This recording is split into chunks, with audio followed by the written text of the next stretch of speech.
You woke up again today with a strange stillness in your chest. Not emptiness, not numbness, just stillness, like the space between two breaths that haven't yet decided which way to go.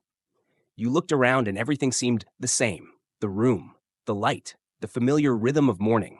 But something underneath all of it felt rearranged. Not in the world, in you. You've been trying to name it. Tired? Not really. Disconnected? Not quite. Lost? No. You've been lost before. This is different. This time, you're not looking for a way out. You're waiting for a way through. There's an ancient silence blooming in your nervous system. Not the silence of emptiness, but the silence that arrives when a story ends quietly, without explanation. You've played the role so well. You remembered the lines. You showed up. You endured. You succeeded at surviving. But now, your system is hesitating. Your body is no longer interested in the performance. Your soul is no longer whispering. It's withdrawing. And in that retreat, you're starting to feel something far more powerful than clarity: disagreement. Not with the world, with the agreement you made to be someone you never truly were. You don't remember signing the contract, but it shaped everything: the way you spoke, the way you smiled, the way you pretended your silence wasn't screaming. You agreed to be functional, to be impressive, to be predictable. You agreed to carry the weight that didn't belong to you just because no one else knew how to name it. But lately, your body has been saying no without your permission. You cancel plans without guilt. You stare at your screen but don't respond. You forget who you were supposed to be and feel strangely relieved. This is not resistance. This is release. You are not rebelling. You are remembering. And with every breath you take in this unfamiliar stillness, you're starting to notice that the field around you, the subtle, unspoken reality you move through, no longer fits the frequency you're becoming. You're not detaching. You're just done participating in your own distortion. This dissonance you feel isn't confusion. It's coherence returning. But coherence doesn't sound like triumph. It sounds like quiet, like still mornings, like refusing to explain yourself. Like walking away from what used to define you without the need to look back.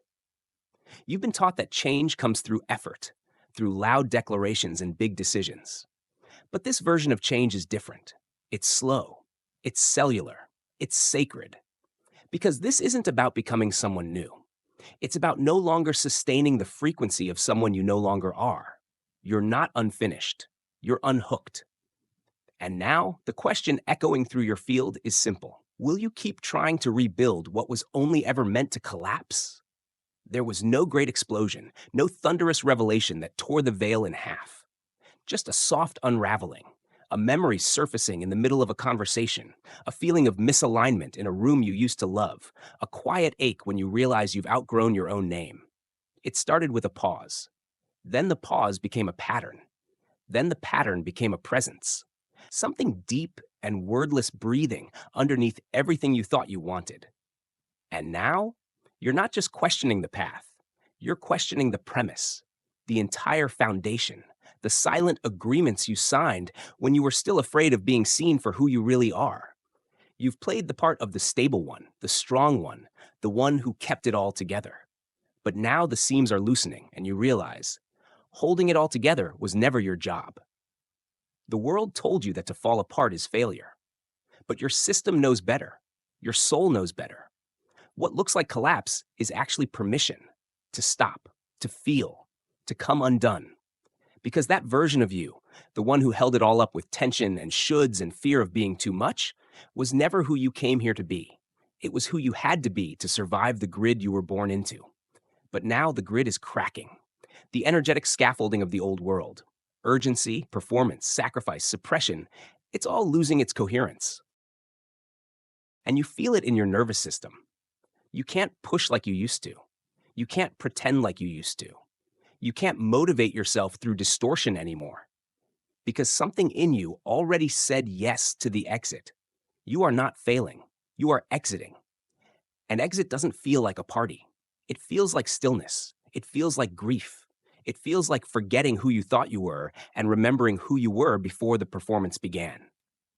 This isn't about fixing your life. It's about honoring what's no longer true and trusting that what comes after the letting go is not a punishment. It's the place your real frequency finally fits. You wake up, but you don't feel rested. You sit in silence, but it doesn't feel peaceful. You walk through your day like someone else is scripting it. And maybe in a way they are. Because so much of what you're still carrying, the conversations you tolerate, the roles you rehearse, the patterns you replay, weren't authored by your current self. They're echoes, traces of agreements made long ago. Agreements your nervous system is now rewriting without your conscious consent. This is why everything feels surreal, why time feels both too fast and frozen, why your old joys don't spark and your old ambitions feel hollow. You've stepped out of the broadcast.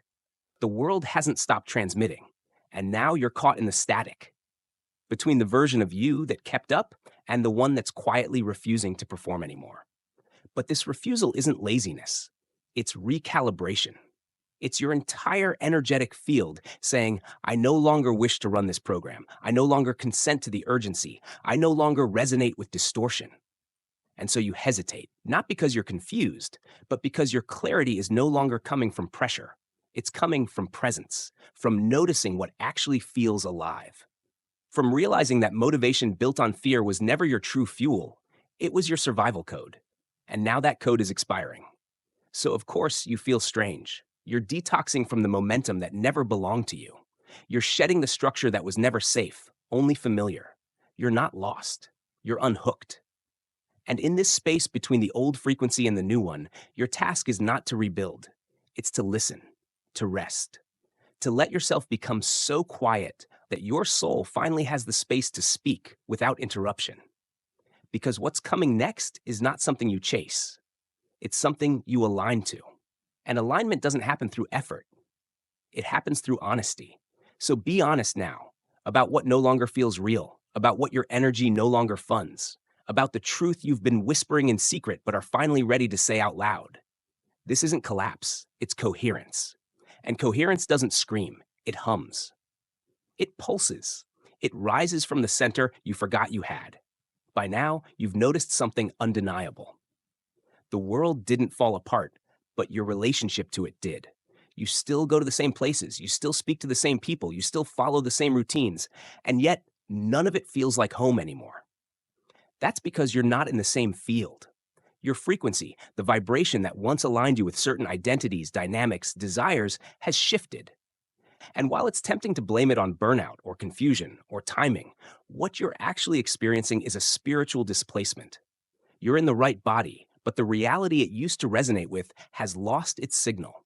You used to tune into urgency. Now you long for stillness. You used to chase approval. Now you crave authenticity. You used to rehearse safety. Now you're ready to risk being seen for real. And that shift, that silent migration from performance to presence, doesn't always feel glorious.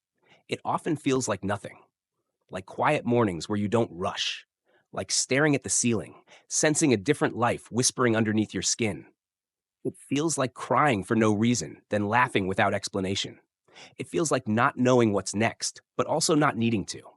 Because in this new field, clarity isn't mental, it's magnetic. You don't decide your direction, you feel it. You don't map the next step. You notice what your body expands toward. This is what the old system never taught you. That presence is power. That slowing down is not regression, it's recalibration. The world rewards urgency because urgency keeps you predictable. It keeps you looping in patterns that generate energy for the collective distortion. But when you stop, when you really stop, you stop feeding the illusion. And that's when your real life begins to signal you. Not with flashes, not with promises, but with subtle, sacred invitations.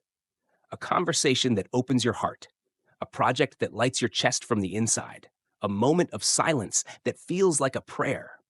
You may not have a plan, but you have a pulse. You may not have the answers, but you feel what's real. That's resonance. And resonance is the only compass that works in a world where the maps were drawn by people who never met your soul. There comes a moment, not with fireworks, not with applause, but with a breath so quiet it feels like the first one you've taken in this life.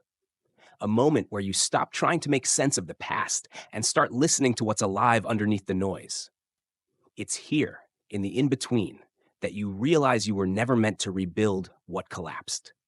You were meant to stand in the soft rubble of the false self, barefoot and breathing, finally free from the dust of performance. You don't need a 5-year plan. You don't need a breakthrough. You don't even need to feel ready. You just need to be honest about what no longer fits and soft enough to receive what does. This isn't about figuring things out. It's about falling out of resistance to what's already true. The real you isn't hiding. It's just quiet because it's waiting for silence, not the absence of sound, but the absence of pretending. When you stop pretending to be who you're not, you don't become someone new. You return to someone ancient, someone timeless, someone who remembers the original rhythm of their soul. That's why this path feels unfamiliar. Not because you're lost, but because the map was never made for who you're becoming.